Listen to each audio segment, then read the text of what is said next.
Good morning, beautiful being. It is great to see you inside because it is just too windy out there.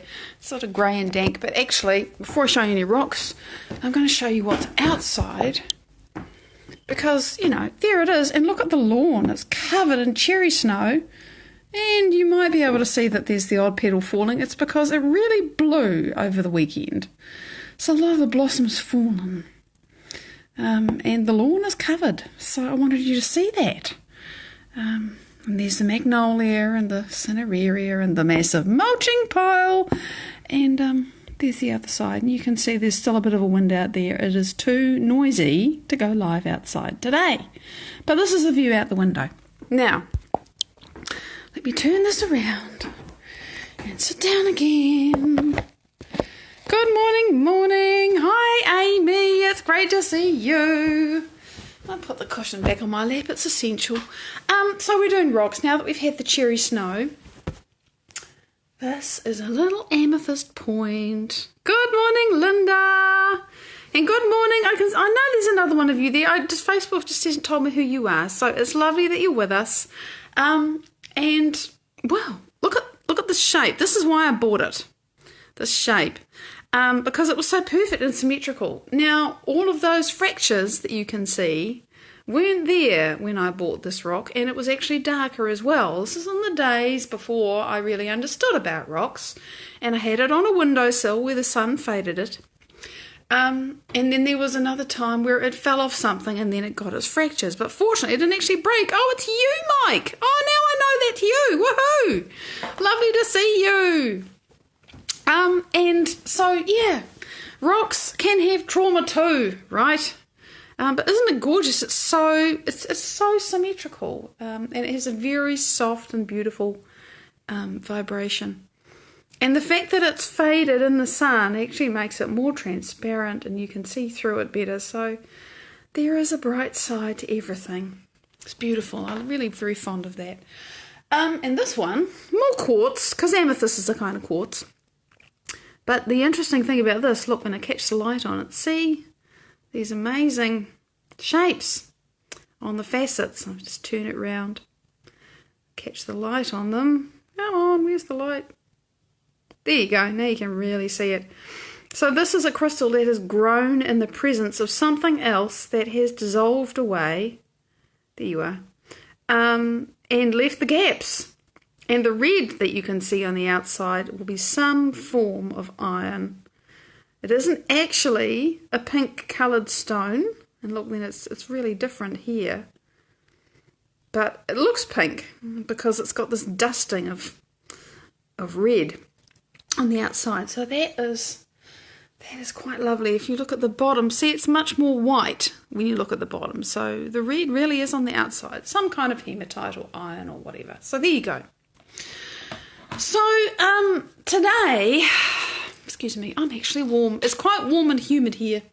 And, you know, I was outside walking and now I come in and it's warm, which is great. You know, we're heading towards summer in New Zealand. And good morning. I can see more of you arriving, but Facebook hasn't told me who you are. But welcome. And picking up today where we left off on Friday, more or less. You know, we've been talking about overcoming ourselves and what happens with thinking and feeling and thinking and how important it is to change your emotional state and to change how you're thinking.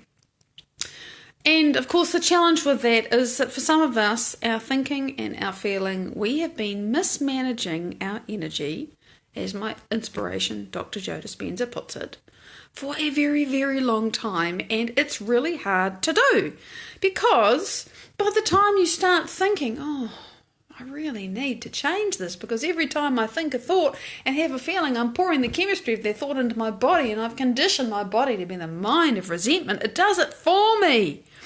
Or, you know, the common one is when you're just, you know, you're in stress a lot and then one day you have an anxiety attack because your body has learned to do fear without you. And then, you know, you're wondering around what's going to set it off next, but actually you programmed it that way. Speaking from experience here. So, and that's a really incoherent state in your brain. If you got to the place like I did where you were having anxiety attacks, now mine were never severe, this was, small. I know some people have hellish experiences. But, I was having them. It's like, and how do you change that, right? Because it can be extremely difficult because the brain and the heart are very incoherent. So let me define, I feel brave saying let me define incoherence. Incoherence, according to what I know, brain's got many different compartments that relate to different kinds of things that you think about or do or create or operations in your body, seeing, spatial orientation, visual association, sound, thinking and creating and, restraining actions and, oh God, there's so much, spatial perception, all of that. I'm learning about the brain, can you tell? And when you are stressed, be that angry or sad or depressed or desperate or violently, I don't know, whatever, or scared or, enraged, whatever, your brain is behaving as if you are being chased by a wild animal. Because when you're being chased by a wild animal or when you're being threatened by something that is life-threatening, you really only have three options available to you. The primitive nervous system, the sympathetic nervous system that is designed to protect you from danger, is either going to mean you stand up and fight, let me kill this predator, let me run away from this predator, or let me freeze and hide and hope that the predator doesn't spot me. Good morning, Andrew! Those are the choices. And, if you're running from danger, your brain is very busy figuring out the route to safety, how far away the predator is, and how long it's going to take you to get away. It's very, very busy processing a ton of information very quickly. And what that looks like in the brain is like a lightning storm, because all these different compartments in the brain are going off independently very, very quickly, going from this to this, this, because, it's an emergency situation. That's fine in an emergency situation. But when you get stuck in an emergency situation, which is what a lot of us do, depression, anxiety, same thing. Like I was just listening to Joe explain it today in a workshop yesterday. When you look at the functional brain scan of somebody who has anxiety, it looks exactly the same as the person who has depression. And frequently people have both at the same time. Because anxiety is fear about the future and depression is just getting buried in the past. But it's the same incoherence. You go around in loops and the brain goes from this to this to this to this, but there is no harmony in the brain. So there's an incoherent brain and it is a painful state. It's only designed to help you run away from the lion. But, if the lion is your mother-in-law or your co-worker or your abusive spouse or, whatever, or your road rage or your reaction to somebody that you don't like, then it goes off all the time. You can't get away from it. Zella, it's lovely to see you. Yeah, the brain, when you use it a lot, we become overly focused, like, where's that lion? How do I run away, right? We become overly focused, very narrow focused. I got one thing in mind, and that's survival. And that is the state in which we claw our way past everybody else. Because I'm the animal. I want to survive. This very incoherent state. Now, the antelope, when it's outrun the lion or the cheetah or whatever it is, 15 minutes later, everything goes back to normal. But we have this ability to keep it going. And that's where the brain, it just becomes normal that the brain is like that. And we think it's who we are. It's not. This is brain incoherence. If you're not feeling, good, Faye, it's great to see you, then your brain, to some degree or another, is incoherent, and that's what's happening. Compartments in your brain are not talking to each other. There's no harmony, like you said, Linda, not running in a harmonious manner, and it feels bad, and then your body gets really disharmonious and unuseful information, and it gets sick if you keep doing it over a period of time. Long-term stress pushes the genetic buttons for disease. That's a fact. It's like, oh, shit. Okay, so that's what an incoherent brain does. An incoherent heart doesn't have a rhythmic beat. And I don't mean that it beats at exactly 72 beats a minute all the time. that's not actually, that's low heart rate variability. What people have discovered is that the heart actually needs to have variation in its speed because it needs to adapt.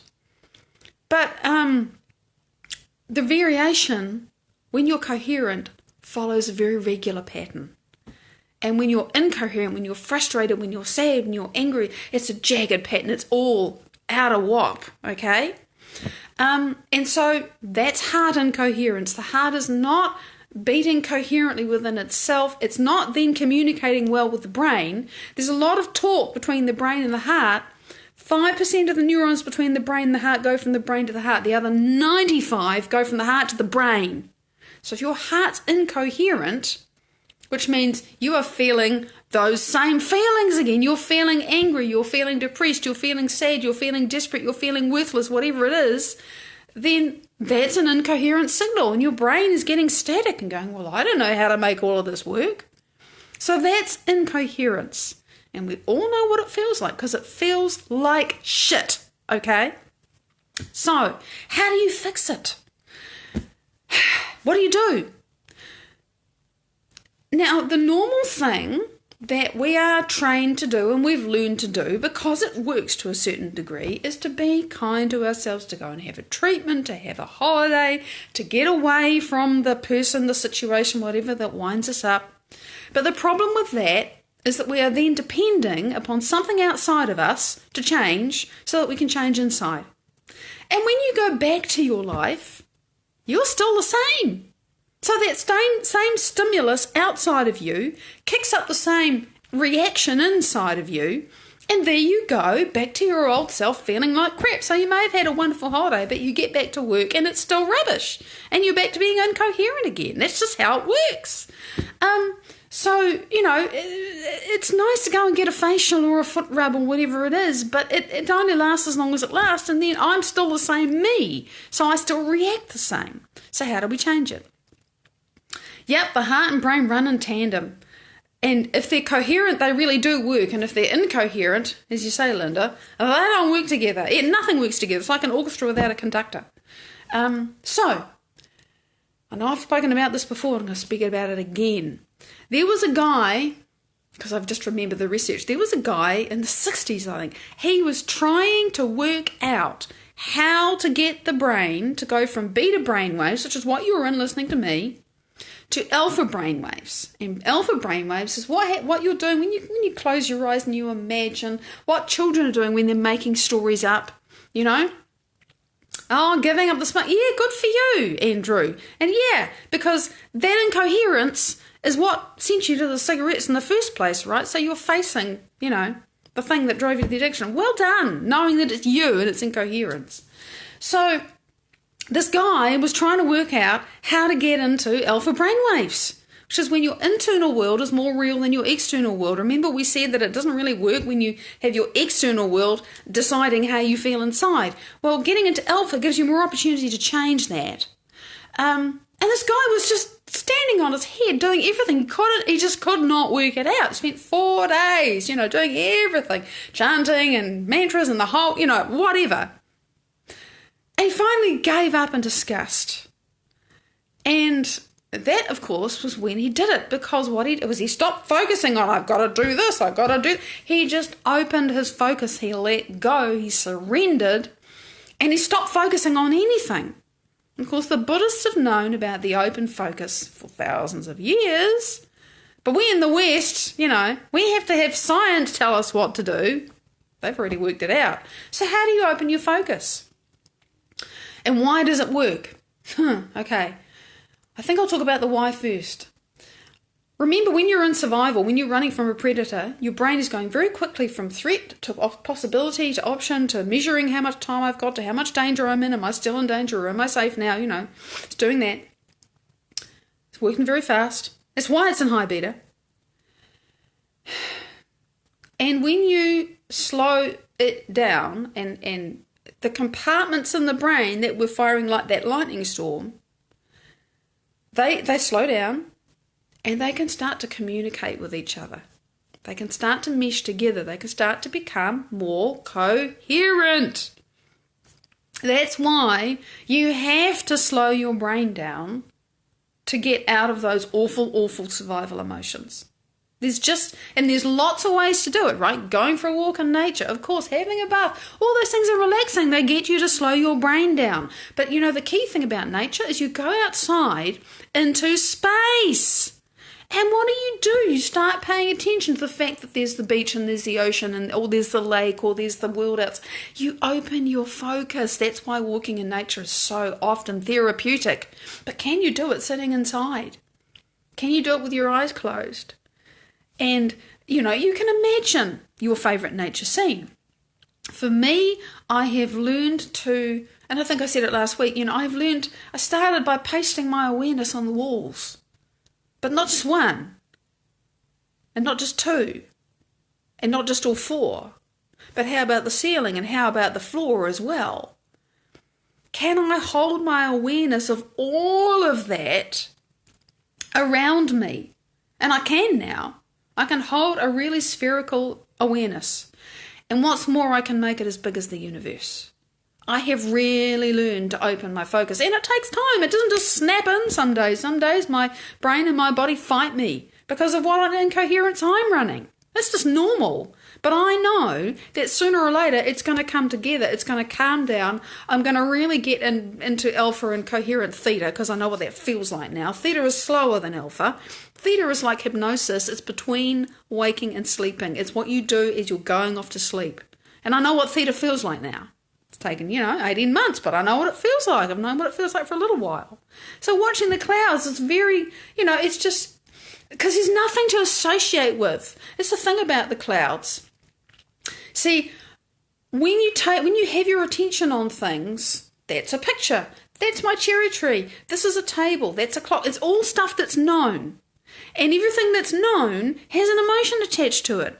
I can look at the other part of my house that isn't done up, and I could used to feel a ton of really upset, angry, frustrated emotions because they hadn't been done up for 20 years. Still hasn't been done up, but I'm no longer frustrated about it because I know my wealth is coming to do that and to do a ton of other things to serve people. Everything we know has an emotion associated with it. But when you're watching the clouds, you don't see anything that you know. It all does just float on by, and your brain is kind of absently, it's got something to pay attention to, but it doesn't fire up any memories. It doesn't make you think about the thing that triggered your addiction, So if you then close your eyes and you open your awareness into the space around you, you are putting your attention on nothing. And when you put your attention on nothing, and you have to keep practicing it because thoughts come into my head. Oh, remember that thing yesterday? It was so exciting, and I need to plan. No, I'm putting my attention on nothing, on space, on frequency. The thing is, I love putting my attention on nothing because it's not empty. I feel so much. I can't describe it. I don't know what it is, but I feel the frequency and the energies and the potentials and the, oh my God, there's so much in the space, but it's nothing I can recognize. And that is what allows my brain to calm down, because there's nothing to make the associative networks in my brain that say, oh, that's a thing, and it reminds me of this, it reminds me of that, and that's my, the brain works by association. If I shut out that stimuli and focus on nothing, focus on space, where is it all around me? Where's the space above me, below me, inside me, outside me? Space. I persist, and the associative part of my brain just turns off, and I stop seeing and thinking and hearing all of that stuff, and then it can all calm down and it can become coherent. And it's bliss when it stops. It really is. And for me, because I know how I work, it's often easiest for me to do that, and then to start to bring up an elevated emotion. And when you are feeling an elevated emotion, your heart is coherent. And the simple way, and for other people it's easier to bring up the heart-centered emotion than they open their focus. I practice it both ways depending on what meditation process I'm doing. But the simple way to make your heart coherent, and it also takes will, and it also takes determination, is to breathe in and out of your heart. Just put your awareness, not on your breastbone, but like this far inside your body. Put it inside. and breathe in and out of that space because you're putting your attention there. And when you've done that for a few breaths, then if there's no nice, happy, elevated emotion that you can think of, just put some gratitude in there. Breathe gratitude in and out of your heart. And if you think, what the hell have I got to be grateful for? Well, you're breathing, aren't you? And if you aren't grateful for your life, because I have had days when I've not been grateful for my life, well, just be grateful that nobody's shooting at you right now. And if you're not grateful that nobody is putting you out of your misery, well, be grateful, I don't know, that you're not in pain. And if you're in pain, find something to be grateful for. Find something. And focus on that and breathe that emotion in and out of your heart. And if you do it and you see, if you can't find anything to be grateful for, that you're addicted to that resentment. You really are. Your body is so used to it that it doesn't want you to do something different. It resists change because it knows what to do with resentment. Oh, my life sucks and I can't change it and I don't know. Yeah, you just mismanaged your energy for a long time. A long time. And it would be so nice, speaking from experience, if it changed fast. But my experience is that you get quantum leaps, but you only get the quantum leaps when you've done the groundwork. And sometimes you do the groundwork, you think, I'm getting nowhere, this isn't working, my life is not responding, nothing is working. But that just means that you are up against yourself, and really you have a choice to continue or not. We have the free will, and the universe will love you regardless of what you choose. The universe doesn't care. The universe loves you just for being here and participating in this amazing process that we're in as humans right now.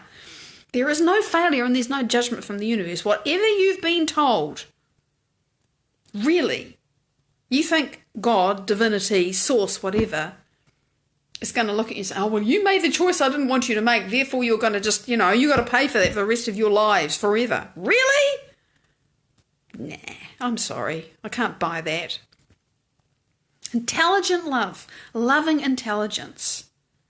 It's just waiting for you to make the choice that you want to make, whatever it is, supports you. So, you have a choice. Always you have a choice to continue or not. And it's okay either way. You will reap the rewards of what you sow sooner or later. And sometimes it seems to take forever. And you have to labour for coherence. But if you make a choice, like, damn it, I'm not going to stop until I feel something changing, well,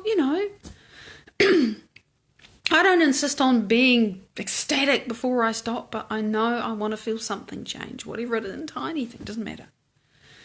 So, that's a simple thing. Open your focus to make your brain coherent. Put your attention in your heart and breathe gratitude to make your heart coherent. If you persist, you're going to get better at it and you're going to feel better. That's how it works. Thank you for joining with me. Thank you for being celebrating and excited about this stuff. I love it. Exactly. Parents, let us fall over and stand up again. Good parents. There are some dysfunctional parents, but Source is not like them.